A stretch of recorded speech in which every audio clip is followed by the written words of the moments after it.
Presenting the Brick House Podcast. The Brick House. Here comes the boom.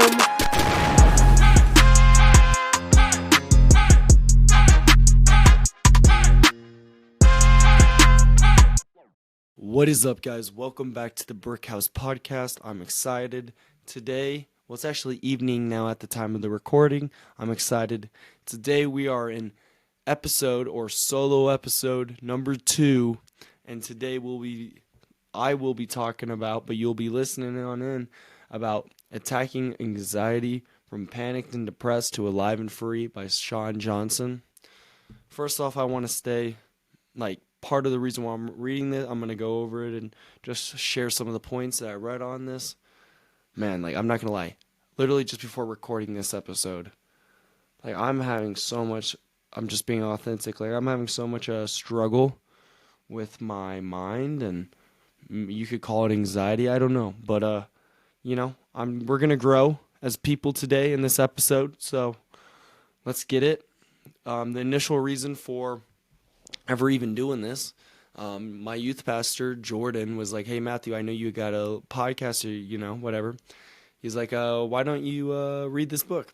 And I'm the master procrastinator, so I read 30 pages the first night I got it, and then I didn't touch it for 2 months. And now that I'm going to Spain, today's Saturday, I leave Monday, so I have pretty much a whole day, plus I have to record, write, edit, all that.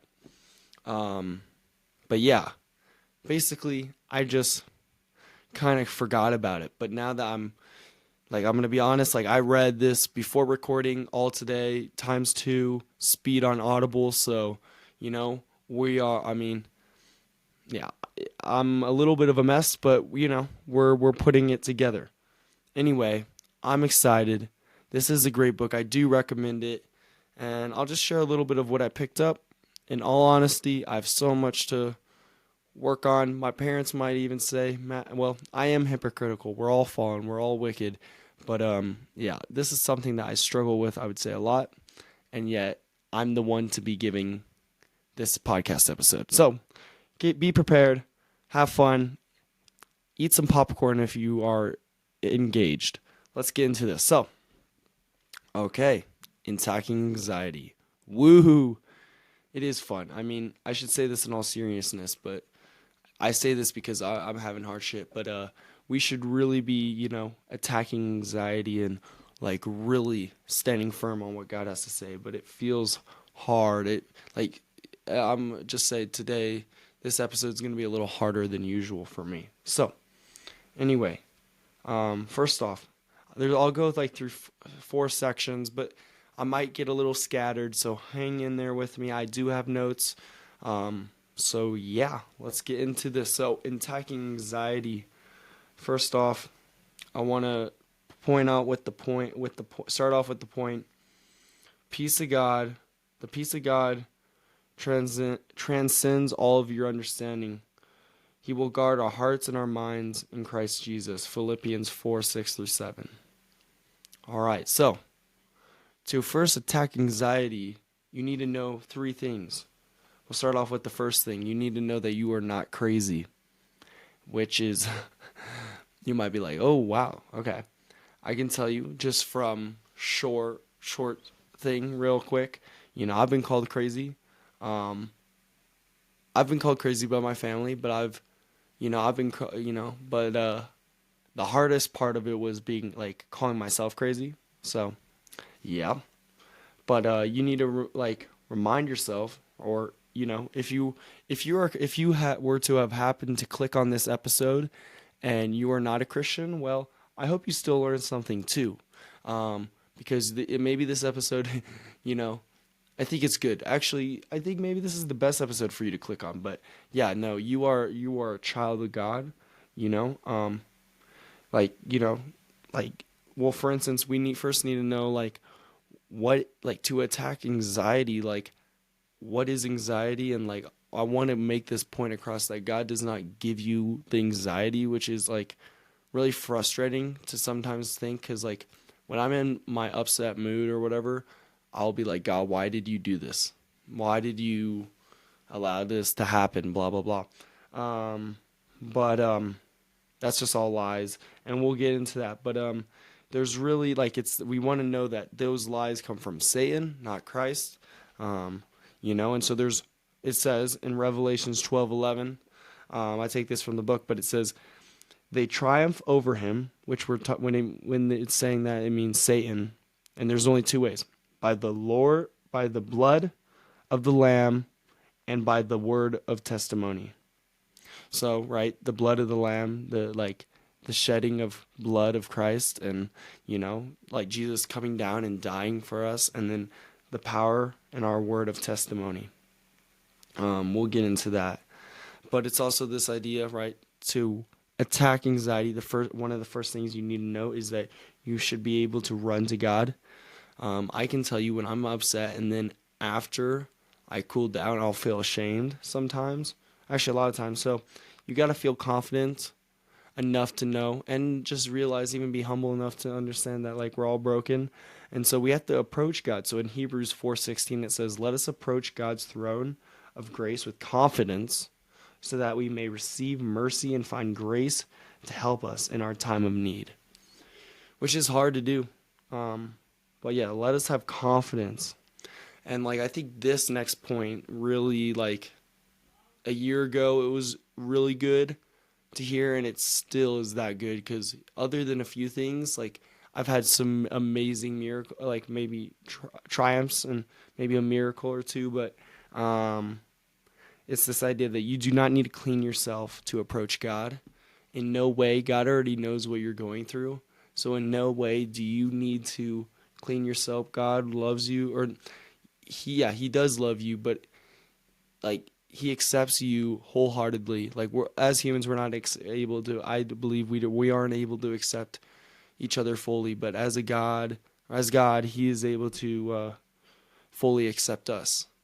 Maybe not condone everything we do, but you do not have to clean yourself. And I put this picture in my mind. It's if you're all muddy, He's just okay. The parent that will get oh, don't come in the house, you're all muddy. He doesn't mind that you're all muddy. We're all muddy. Another thing you need to know: you are not alone. All right? Right, as it says in Genesis 2:18, it's it is not good for the man to be alone. Obviously, in that setting, it was it's in the same setting in the sense we as human beings were not created to be alone. Obviously, even when we feel alone, God is always there. But yes, physical interactions with other human beings is great, especially if you're struggling with something. Honestly, my family isn't the people that I go to talk. I go to my youth group to talk. I go to my friends to talk. But family's good to have too. And it's this idea that it says, well, what we're called to do, and this is what a good friend should be, or good surrounding people is rejoice with those who rejoice and mourn with those who mourn. Romans 12:15, be that friend who will support you if you want, but you are not alone, because I hope that you'll find those people. And in the sense of struggling with certain things, 50% in the book it talked about, but 50% of people have been diagnosed and will be diagnosed with mental illness at some point in their life. So you go to Jump Street, you go to McDonald's, you go to IHOP, you go to school, work, church.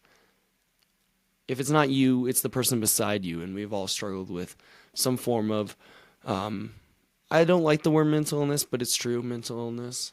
It doesn't mean you're sick, you're ill, but you're really struggling. Why I have hesitation with the mental illness, it seems like something's wrong with you, but we're all broken. We all have something wrong with us. So maybe just own up with it. It's whatever. But yeah. No, we're not alone in it, and if I'm the first one to say, for the people that are listening, I struggle really hard. So, anyway, I'm not alone in that, so that's good news, And then another thing, something we can know, if you've read the Bible, but if you haven't, there's quite a few people who you would think in the Bible, if you've never read the Bible, you might have this pre-notion of oh well, they're in the Bible, so they must be holy saints. I believe actually a saint is like an imperfect person trying to pursue holiness or something of that sort, but or like, pursue holiness. But like you look at Paul, you look at David. I made this point. I want to make the point out. I would assume this is probably more towards the end of Jesus's life, but he says, "My soul is overwhelmed with sorrow to the point of death," and that is Jesus. Like he is so overwhelmed to the point of death. So yeah. And I want this idea. If you might have heard this, but right, okay. I want to make this point of like how in John 10:10 it says along the lines. I paraphrased it in my notes, but it's just like the thief. Right, the thief is like Satan is like considered as the thief. The thief comes to kill, destroy, like steal, kill, destroy. Like he does not want you. He wants you to feel alone, isolated, crazy, alone. This will not end. He wants to try to steal your purpose. He cannot steal your purpose. But then, in John 8:44, it says how he's the father of lies. Not specific, like it just says father of lies. But I would have to look more in the context. But yeah, it's referring to Satan. But yeah, if you're wondering where your anxiety comes from, where I get anxiety, it's from Satan. God does not give you that. He might allow it because, it'll test it, like, we'll be refined like gold. Like some people, like, ask, like it talks about in the Bible, but if you ask God, we'll get to it. But, if you ask God, like God will take things away from you. But also if not, there's a reason to that as well. With not being alone, you like darkness. You might find yourself in a lot of darkness, physical darkness, or maybe a metaphorical darkness. But nothing good grows in dark. So and I say this as like something I should be doing better on. But like be a little more open, be a little bit more specific with what I'm struggling with. So darkness, it's hard. I think that's somewhere in Ecclesiastes 4, 9, 10, and 12. And then especially with knowing that you are not alone and knowing a way to attack anxiety is this idea of breaking the silence, right? Satan wants you, the enemy wants you to be quiet and just hold it up in your heart. And like I find this podcast as an act of trying to break the silence as at least one of the first steps. But there's this verse about hope. May the God of hope fill you with all joy and peace as you trust in him, so you may overflow with hope by the power of the Holy Spirit. Romans 15:13. That's good news, right? Sometimes that's good news. God's presence, the Holy Spirit, is residing in us. That's some good news, especially when you are not feeling great. That is good news. And this third thing you need to know about attacking anxiety is that this will end. I did like this was one of my favorite lines in the book, but it was, God is in the business of writing comeback stories. Like when I was reading that, I was just thinking about Rocky. And in the book, it makes a good point. Like you look at people in the Bible, you can look at probably people in your life. Maybe you have a father, but I like to look at Rocky. Like it took him getting beaten down to get back up and win to make his story so great. So God is in the business of writing comeback stories. And I think that we'll get to it, but about how your test can become your testimony. But yeah, that sounds good. And I just had this idea, the thought when I was listening to it today, it was just in my head, and it was like a voice, God's in the business of writing comeback stories. I like a good comeback story. But and to go along with that, in Matthew 19:26, shout out, my mom has that verse on her wrist. Oh yeah, with man this is impossible, but with God all things are possible. So basically, with God all things are possible, which also means nothing is impossible with God. And so, right, you're wondering, oh, when will this end? When will my suffering end? When will my struggle end? well, all things are possible. Nothing is impossible, so it will end. And this is a good news right here. I like this point that he made. God finishes what he starts. Right? Like, that's some good news, right? God won't just put you on a path and leave you there. Like, I was thinking of it like this. He's not going to make you jump out of the pool and then like leave you with no towel. He's not going to leave you there hanging all wet with no towel.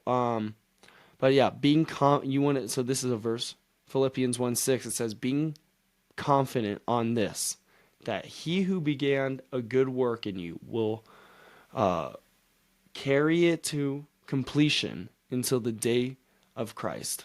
Right? So he will carry whatever he has set you on to completion. He will not leave you there waiting, which is good news.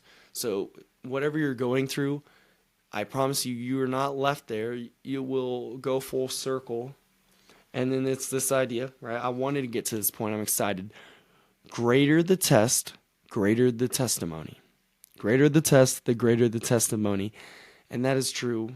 And right, obviously in the mud of it, in the lows of lows, not of the highs of highs, but you might ask like, man, that sucks.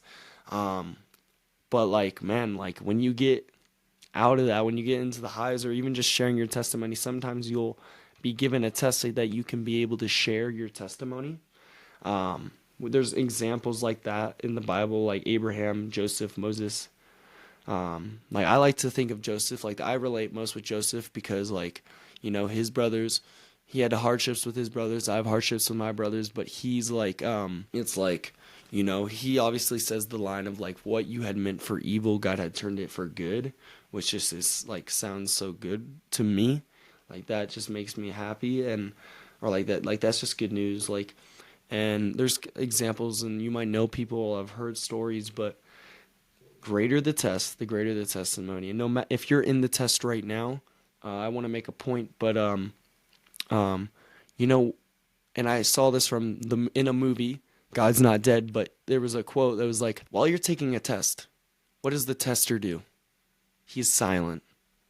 So just because you're in a test and you feel like God's silent, you're in a test.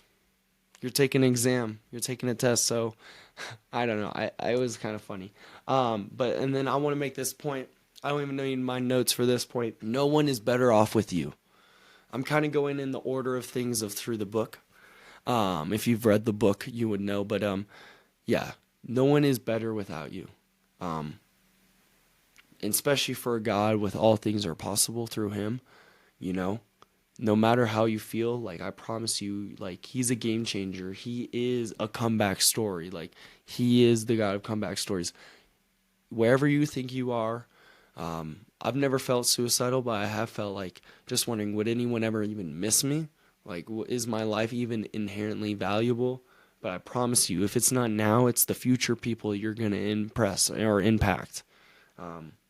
Your test will give you a great testimony. So that is 3 things you want to know about attacking anxiety before you ever even start it, right? We are not alone. We are not crazy. And this will end. Boom. All right.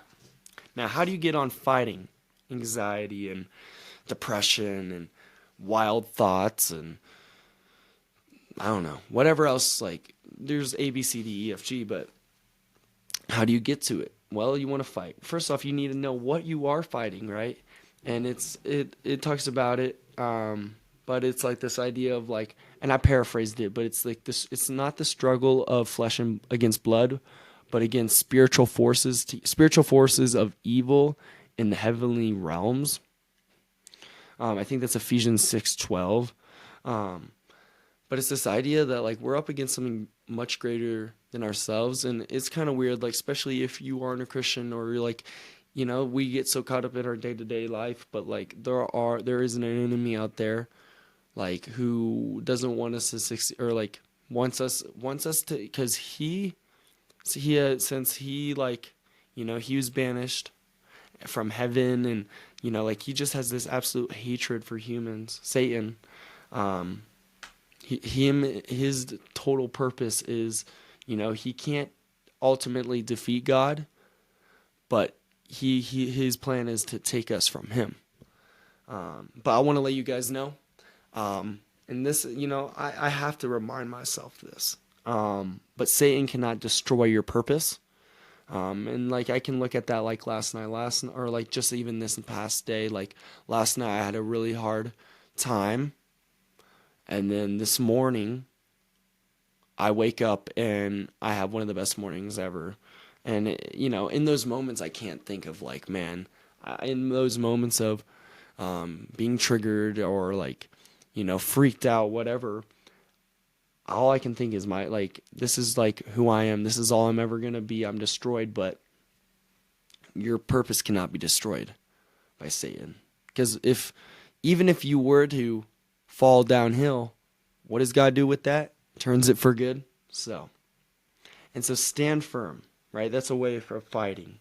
And we'll get in through a few practical ways, but I just want to let you know, like for instance, do not let yourself be burdened by a yoke of slavery. Galatians 5:1. And I don't know the context of what it means by slavery in that passage or in that like verse, but I could see it as like, symbolic slavery. Like you could be enslaved to yourself, your anxiety, to depression, to any one of those things. And like it's saying, do not let yourself be burdened. But if you are, God will take that burden right up. And I'll tell you some ways that Shawn Johnson, but that he came in, like he wrote in this book, but you can find it elsewhere. But it's this idea, first off, worship, right? It destroys Satan, right? I'll tell you a quick story about Jericho. It talks about it in the book here, but you can find, like, everyone mostly knows about the walls of Jericho and how, they walked around Jericho 7 times and blew trumpets. If you know anything about battle, typically, especially during that time, you would not play any type of instrument until after battle, right? And so it's this idea that you worship before the battle. And obviously, all they did was play trumpets and walk around Jericho 7 times, and then the Jericho fell. But obviously, Joshua still had 31 more battles to fight. And so in a way that you could say that's just the beginning. And so you have to worship before battle. And sometimes it's hard to find yourself to worship in those dark periods, and we'll get into that.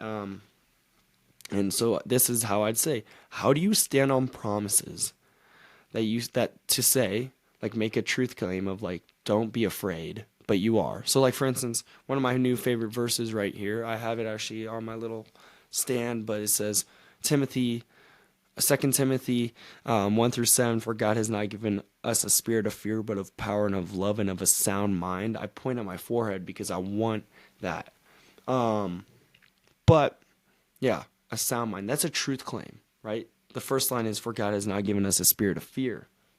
So, in that exact example, like, how do we stand on that promise? Like, that's true, but yet we're still afraid. And it talks about in this book, but one of Pastor Shawn's friends had said, put your hands up or put your feet down. Sorry, I said it wrong first. You stand your foot in the ground, right? Put your foot down and put your hands up, right? When you worship, what do most people do? Put their hands up. Obviously it could be a symbolic way of worshiping, but I could also see it as a way of surrender. And you might ask me, why worship? Why? Well, in Matthew 18:20 it says, God, and this is paraphrased, but like with God, you might have heard, but with where 2 or more are gathered, God is with them. Or like Psalms 22:3, God inhabits the praise of his people, which is good, right? That sounds great. Like, I'm empowered by Christ, by the Holy Spirit. Isn't that good? So first off, fighting, stand firm, worship. Another thing is prayer. The chapter in the book was called Praying Like a Warrior. So obviously it's giving at the idea of like praying is a form, it's a weapon, and it's like a warrior. You are a warrior by doing it. And you might ask how to pray. I had said this in my youth group, but it maybe becomes a little more natural to me because I actually do talk to myself. Surprising, no, but I do. It helps me like contemplate and like just self-reflect. But I would say tell him everything. He already knows everything, so you might as well tell him everything on your heart and tell him exactly how you feel. Obviously, he's the God of the universe, and it'd be a little selfish, but in the sense, do tell him what you need. Like, obviously, he is the God of the universe, and obviously, you don't want to just, like, give him a list of wants, but, be specific. Like, you know, you can be angry at him, you can be mad at him, you could be, like, he just wants all of that. So that's, I would say, that's the first way to pray. And then, obviously, it talks about it, and I'll say in a minute, but, yeah, no, how to start. How to start praying? I would say pray with petition, right? Talking to God, and give thanksgiving. Like thanksgiving. Thank God, right? And this was, oh man, this is another line that was just like, this one's a banger right here, but it's hard to be depressed and thankful at the same time. And when you actually think about that, that's probably so true. When I felt the lowest of low, did I ever care what I was like grateful for at that moment? And it goes the same way. When I'm grateful, am I thinking about what I'm depressed about or something? And no way am I thinking about that. But yeah, with the petition and thanksgiving, it says, this is a verse in Philippians 4:6-7. Do not be anxious about anything, but in every situation by prayer and petition with thanksgiving, present your requests to God, and the peace of God, which transcends all understanding, will guard your heart, your minds in Christ Jesus. So yeah, that's one thing. Prayer like a warrior, praying. And how do you pray? With petition and thanksgiving, but then also simply just be real. There is no like format specifically. It's just God wants you to be real with him. And that and you might even find yourself, if you voice those things out. That's why I like to pray out loud. If you pray out loud, not only are you praying it out to God, but also you hear yourself declare it in a way. So I'd say, that's for me. I would say pray it out loud. Another thing for how to fight and then attack anxiety is you have to remember, right? Yeah. You have to remember to attack. And you might ask me, what do you mean remember? What do you mean? I'll get to it. All right. So, and it talks about this in the book, but your mind is the battleground.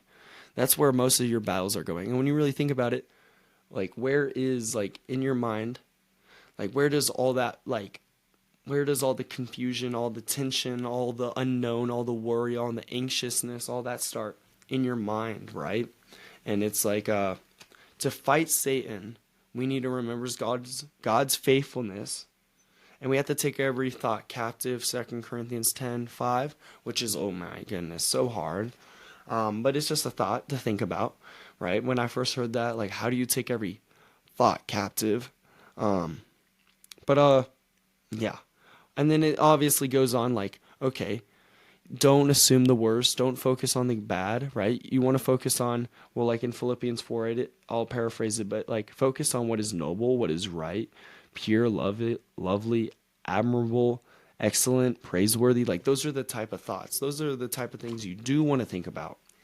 But for instance, okay, to go back to Joshua, before they ever even go to Jericho, I'll get into it a little bit. And it was in the book, and you can find this in the Bible, but it's the Jordan story. And so I'll make it real quick. But, Moses is the guy. He leads the Israelites out of Egypt. They do the split. Moses does the staff, does the water split, right? Cool. 40 years in the desert, or the wilderness.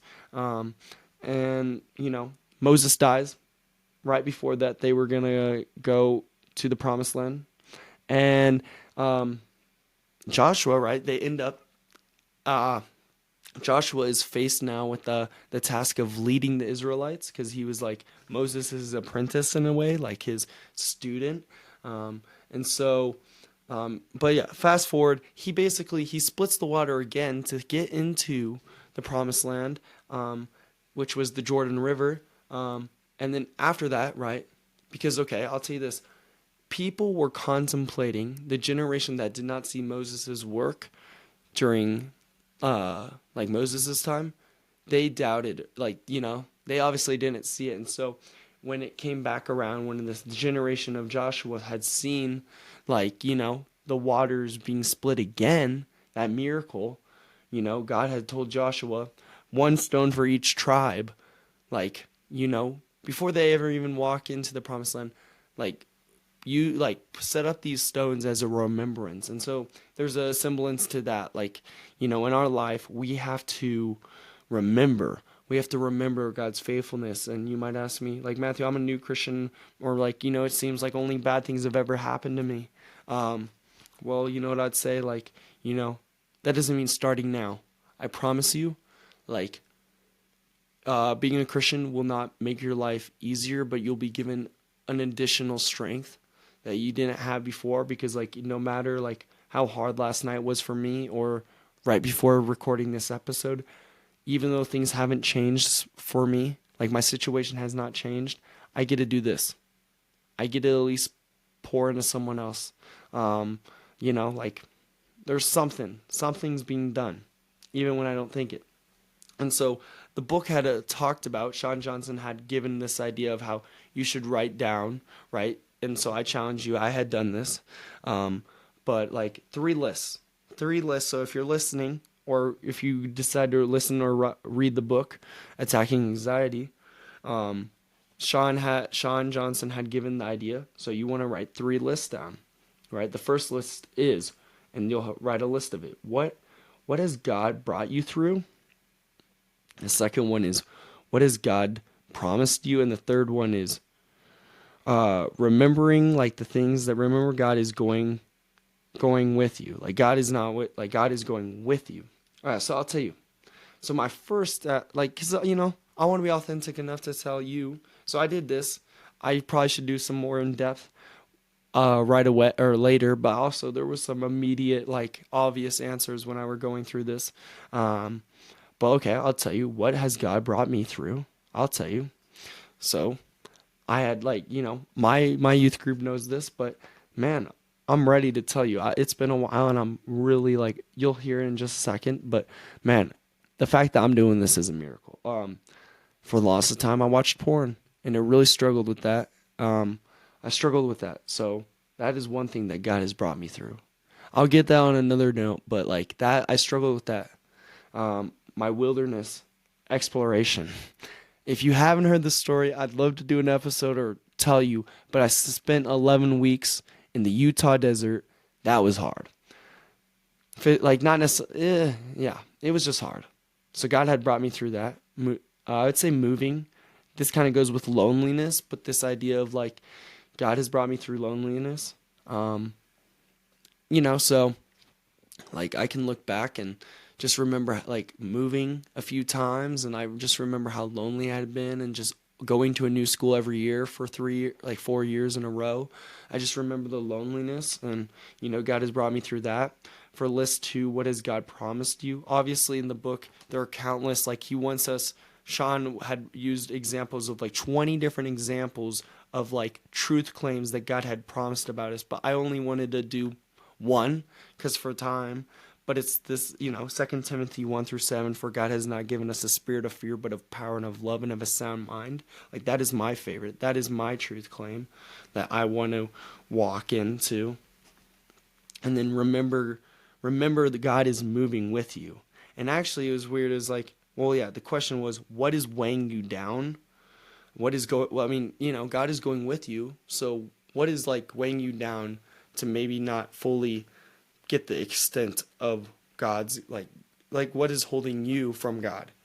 And I think maybe other people can relate, but it's probably my pride. It's probably my unwillingness to fully surrender a situation to God.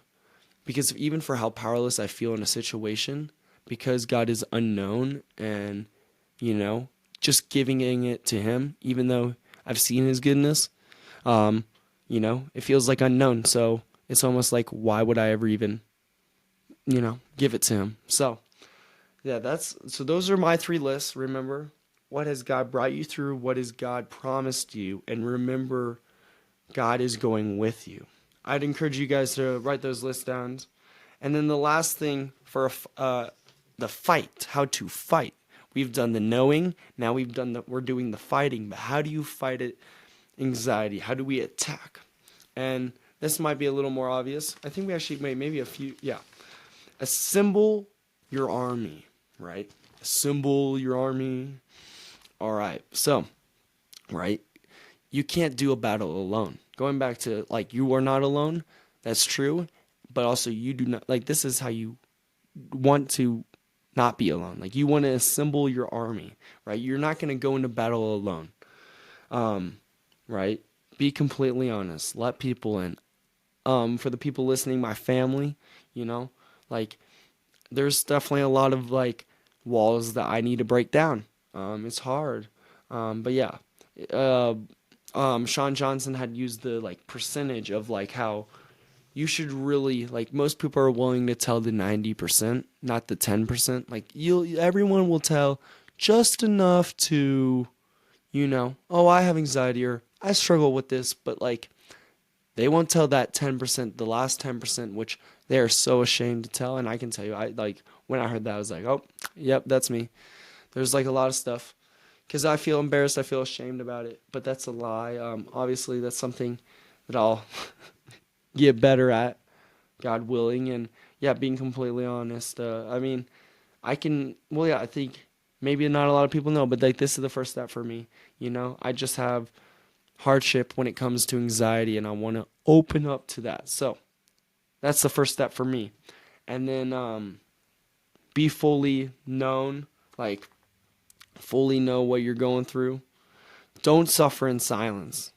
Like, you have to, no one likes that. Like, but then, like, when you choose that for yourself, like, I get it. Like, like, if you're alone, like, but you're not alone, but, like, if you're at a season of loneliness, like, you might seem like, oh, I didn't choose to suffer silently. But then again, I've found a season of time where I kind of chose to suffer silently myself. So either if you are in a season of loneliness because of whatever, or you put yourself there, it's I would say, just if you can find one person, I could be that person. Why not? Let's do it. Right? In James 5:16 it says, "Therefore confess your sins to each other and pray for each other so that we may be healed." Or that you may be healed. That's good stuff, and not, like, what's weird, like, I feel like in a lot of ways I've broken chains and broken, like, things, like, I've gone to youth retreat and had said, oh, this no longer is going to bound me.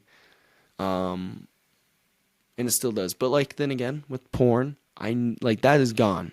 That is gone. Praise God.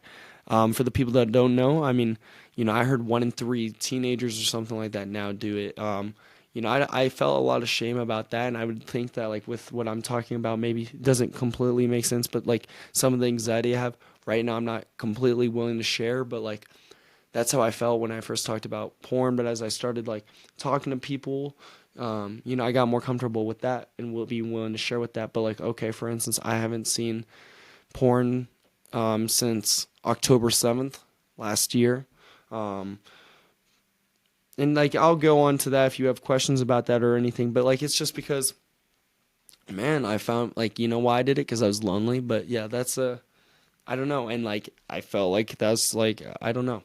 I did that for a little bit after Wilderness and then going into high school. But, like, praise God. Like, I wanted that taken away. And one day it was taken away. It wasn't. I guess that's not how the enemy was going to attack me anymore. In some ways, I'm like, well, that was a little easier than other things that I go through. But now, like, what I'm doing, right, with like, I can testify right now, with the test makes your story greater and, like, your testimony greater. I can confidently say anyone who has struggled with porn, even just for a little bit, I can pour into you right now. I can confidently say I've known your struggle and I got through it. And if you want to talk more about it, but, like, I'm just saying, like, that's a perfect example. That is live, guys.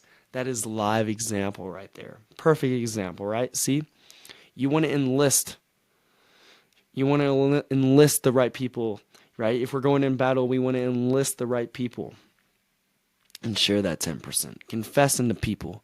I'm not going, not everyone's willing to do what I just did on a podcast, right? Where it's out on the internet, but I really don't care. I mean, I do care, but also right now, 30 people listen in. So, listen to the whole episode. So, it's all right. Okay, so let's go back over a little bit, just real quick.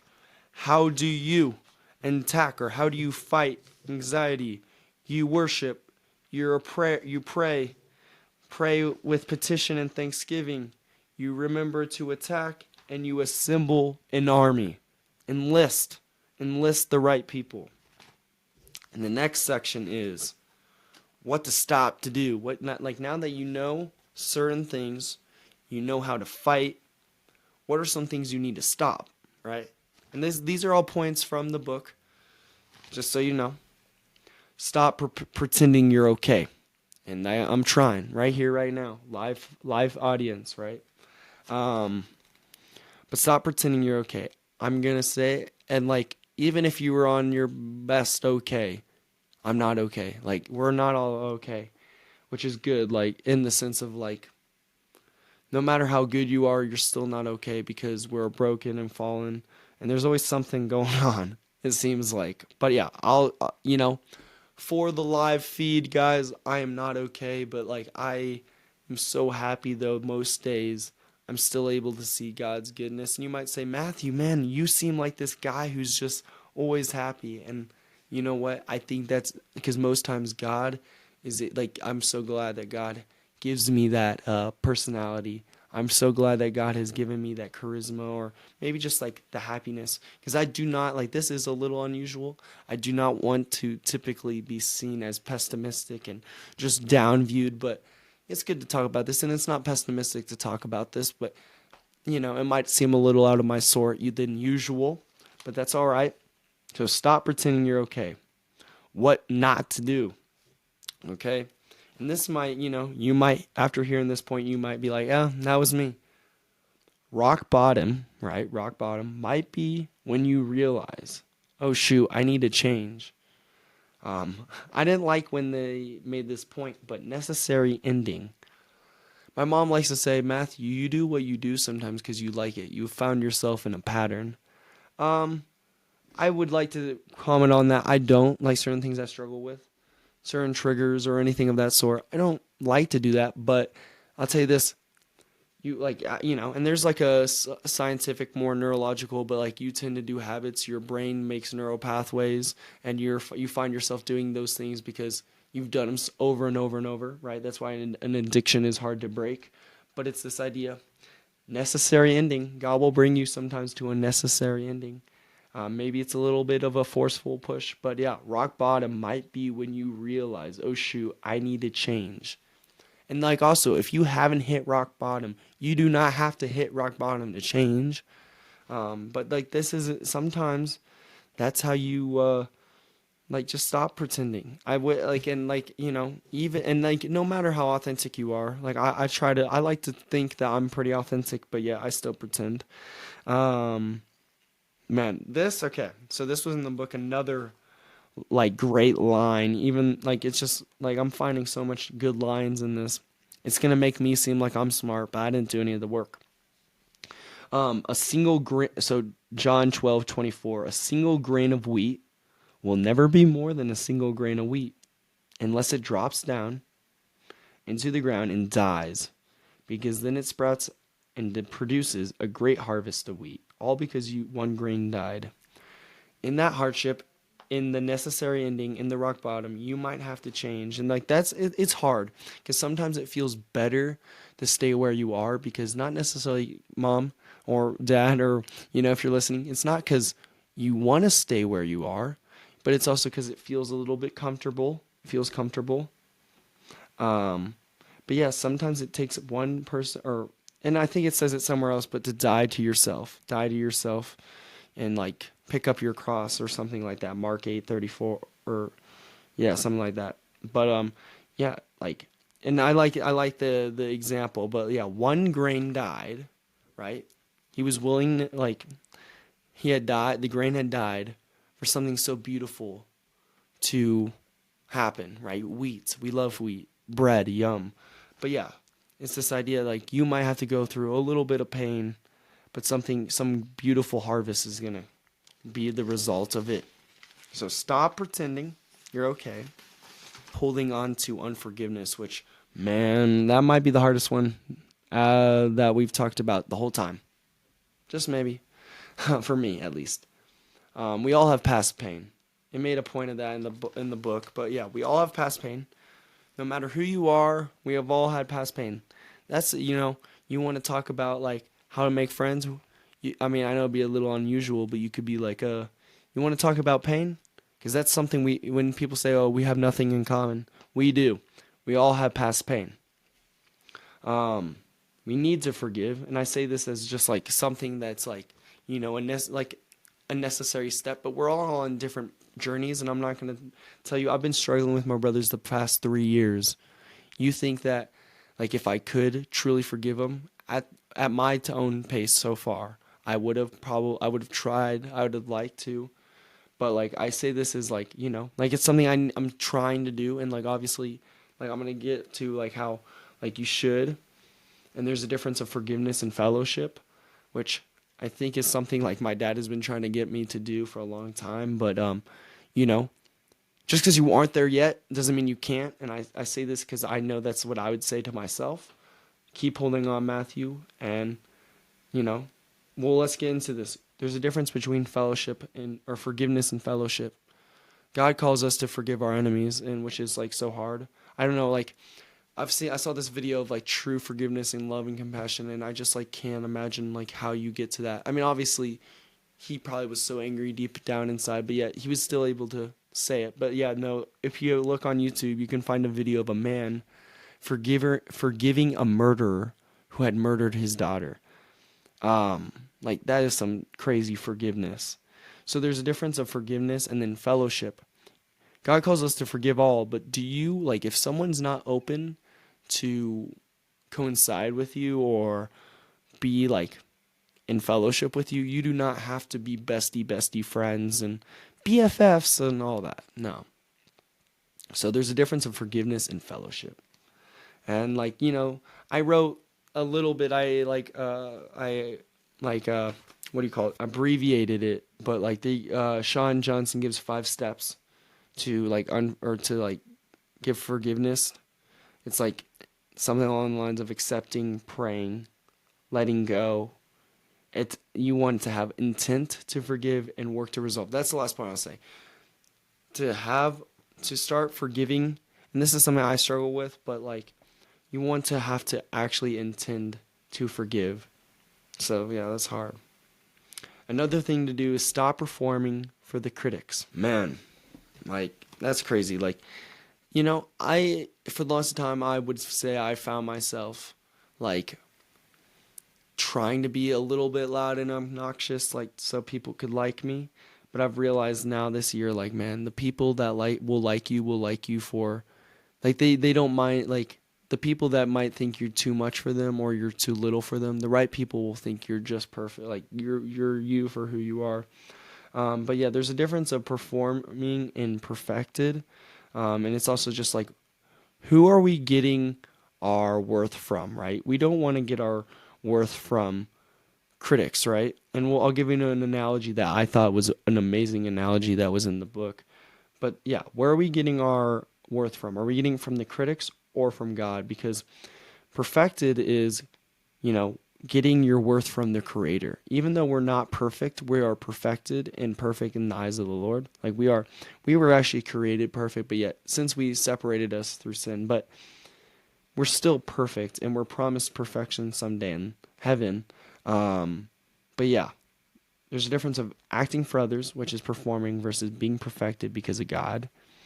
And yeah, we can't run from criticism. There's always going to be criticism. Man, your biggest critic, I see Instagram reels all the time. Your biggest enemy is you, which is so true, for me at least, half the time. But yeah. So you can't run from it, but it's really, where are you getting your source of worth? And I'd say get it from the Creator. Psalm 139, 13 through 4. That's just one example. In the book, there's like 15 examples or something. But it's just like, of like how, like, for instance, Psalm, what I just said is like, it gives that picture of like, you might have heard it, but like you were knitted in your mother's womb. Like God created you perfect. God had you perfect, like perfectly in mind. And yeah, no, like this is an example that I just loved, but like it's called The Man in the Arena. Like I'd like to think of it kind of like my brother. I'm sorry, but I'm going to use this. My brother, when even though he knows so much about sports and he watches more sports than me, he likes to criticize me on my sport when he hasn't ever even played the sport. It's like if you were to like be playing basketball and you're like I think it's called a sideline coach. No one likes one of those guys who thinks that they know all, but then all I'm simply saying is like you're gonna be the man. Like you shouldn't care so much about the critics on the out of bounds on the outside of the game. The man in the arena is the person who's truly like Rocky. He's going through the trials and tribulations. He's going through the triumphs and the victories. And so, yeah, just I would say zone in, lock in, get your worth from the Creator, right? The God of the universe created you. You might as well listen to what He had to say rather than some other imperfect human, which I fall short so many times. Like my brother will call me a name and I snap. So, yeah, I gotta do that myself. And my last thing that you should stop is stop comparing your calling, right? Stop comparing your calling. All right, right? Theodore Roosevelt says comparison is the thief of joy, right? Kind of like what you can't be grateful if you're depressed. You can't really be truly joyful if you're comparison. It's like if you were at Waterworld and you were comparing, like, why aren't we, like, it's like you're not in the moment. Like if you're at Waterworld and all you're thinking about is the movies or whatever, like you're not there in the moment. So obviously Shawn Johnson makes a point about like social media, but as teenagers, I know we don't like to hear about that. Like we're always on our phones. But yeah, like I do highlight at that, like, you know, what you see on the internet is not always, like, you tend to see only the good, not the bad. Remember your calling. Going back to the remembrance. Remember your calling. And like, this is hard. It was an interesting point Sean had made, but it's this idea like, stop comparing your calling, but also you might find yourself like, oh, my brother or my sister or my friend or my mother or my best friend or my coworker. Like, I'll make the point. Celebrate their calling, but walk in yours, or like celebrate their calling, but walk in mine. Like they might be fast, the better athlete. They might be making more money. They might have been making whatever, doing whatever. And who knows? Maybe they did it a little bit unfair. Whatever. Don't compare what someone else on their track. Like we're all racing our own, or we're all running our own race.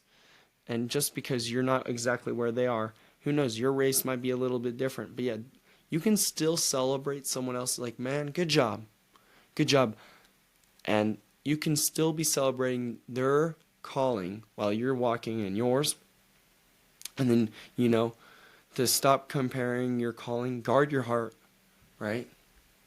Like don't walk in the plans of God. Guard your heart. And that's hard, right? But yeah, walk in the plans of God and guard your heart. Like just protect it, because if no one else is going to believe in your in your calling, you might as be the only one, right? If no one else believes in it, you better be the one to believe in it. So guard your heart. Don't let others even if they do, rely on those truth claims, after a time of hardship, eventually come back to them. Just always come back to them. That's what I'd say. As a Christian, we might our lives will never be that. I would say in some ways your life gets harder as a Christian. But the one thing we have is we can always return to a truth claim. We can always return to something bigger than ourselves. And then you never know what miracles your calling you could be a part of. You never know what miracles you could be a part of. Like you might think like, oh man, my calling, oh who knows, like so and so they're reaching all these people or they're changing all these people's lives. Don't count yourself out yet, because you never know, like you could change someone's life like that. Like you don't know what you're going to be a part of. So, the things you need to stop, right? I'll remind you real quick. Stop pretending to be okay, right? Yep. Stop holding on to unforgiveness. Stop performing for the critics, and stop comparing your calling. And now, the fourth and final thing, you know, so you know certain things, you know how to fight it, you know how to stop certain things, and now you need to remember things in order to attack anxiety. First point, remember that God is with you. And this is something like, I don't remember. When I'm angry, I don't remember this. But yeah, always remember him. In the morning, the evening, the afternoon, right? I liked how he said this point, but it's like, God got your back. Who's got your back? God got your back. It's like, who did? God did. Yeah, God's got your back. And like, that's just something, like I picture like a bouncer just standing behind you. You might be the small guy, but like the big guy's behind you. Like, take it up with the big guy. That's how I think of it. God's got your back. The God of the universe. Pretty cool, huh? Yeah, pretty shifty. Pretty cool. And then the second thing to remember, God is working, right? You might have heard this before. Romans 8:28, God works for the good of those who love him, who have been called according to his purpose, right? And God is working despite if you feel it. Despite that feeling, I get it. And sometimes this is my next point, but sometimes you have to stand in the unknown. You have to stand in the tension. Shawn Johnson talks about it, but this tension, you literally might be standing in a void and be like, where are you, God? You're having me do this? What? Like, where are you? And you just find yourself and you like, yeah. Sometimes you have to stand in the unknown. And I would think like, I don't know how long that confusion or unknowingness or tension might last, but I do believe all those like looking back on some of the things that I struggled like even just last year with, a lot of those things had been cleared. So I would promise you, if it's not now, eventually those things will clear, and you'll have some idea of what, like, why you had to go through it, or like what was the meaning of it. And God has a plan. That's the last thing. God has a plan, right? Obviously, everyone has heard Jeremiah 29:11, for I know the good plans I have for you, declares the Lord, plans to prosper you, not harm you, plans to give you hope in a future, right? But we need to stand. And also, like, God's plan for you doesn't just change just because you have a bad day. I want to let you know that, like, we might think, oh, we messed it up, we screwed it up. I promise you, what God's plan for you will be victorious. And obviously, some people will be like, okay, then how does like predestination stand and all that? I don't know. I'd have to look more into it. But God's plan isn't changed just because you had one bad day, which is good news. You know how many days I mess up? But yeah, so remember that God is with you, God is working, and God has a plan for you. God has a plan. God's plan. God's plan. All right, so all the notes are taken care of, and now I just want to get real with you. And real quick, I thank you guys for listening in. If you've made it this far, I thank you.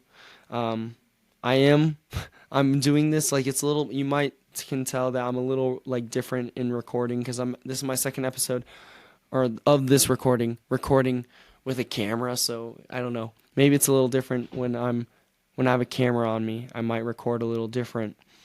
But yeah, no, thank you. I hope that I was as real as I could be. I just want to let you know I struggle, we struggle, and this is not the end of your story.